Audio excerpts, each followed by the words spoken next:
I don't think I'm going to pick up any top end horsepower by making that change. Maybe.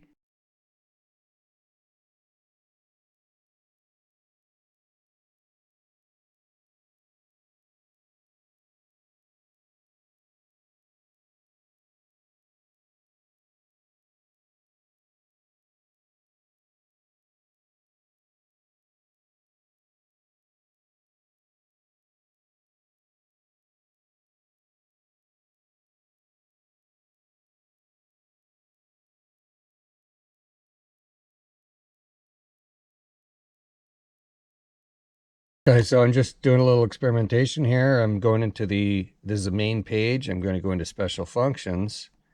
And if I look at ECU configurations, and if I click on America and Ford, and I can do automatic, finds my 2012 Mustang. If I look at programmable parameter, there's a few interesting things you can do here in personalize that menu. So wear plate preference. So I think this is called the wear plate, and you can see I've got it set to this purpley color there. And I need to set the ignition to on. And it's kind of a neat thing here. I read it's currently set to ambient light color. That's the current state. But the other option is red Shelby factory default setting. Well, this is not a Shelby Mustang, but you know, wouldn't that be kind of neat to just get a Shelby setting here? So I think it's neat that they've identified it as the factory default setting. I've highlighted it. This now says cursor position. I'm going to hit the reset function and keep your eye over here. Whoa, look at that. Turned to red. Set the ignition switch to the off position, which I just did. Set the ignition switch to the on position, which I just did. And now it's done.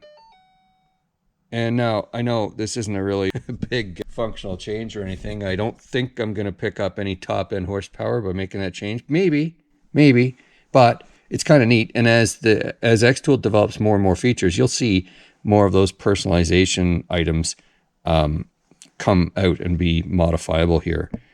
You can adjust the warning bells, the electric door locks, the remote panic button on the remote.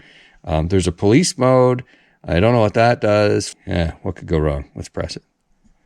Maybe this will become a police car with some lights on top. I don't know. Maybe they'll like pop out. Yeah, effect and release. Anyway, I don't know what that is, but I'm not going to do much about it. If you know, put it in the comments. So yeah, that's just a bit of cool stuff that this new scanner will do. And there are several special functions in this new scanner. I haven't got any of them updated, but I'm going to do that and then I'll get back at you. So that's the end of this video. Good luck with your do-it-yourself projects. If you want to learn more about this scanner and other scanners that I'll be testing with, please subscribe to my channel.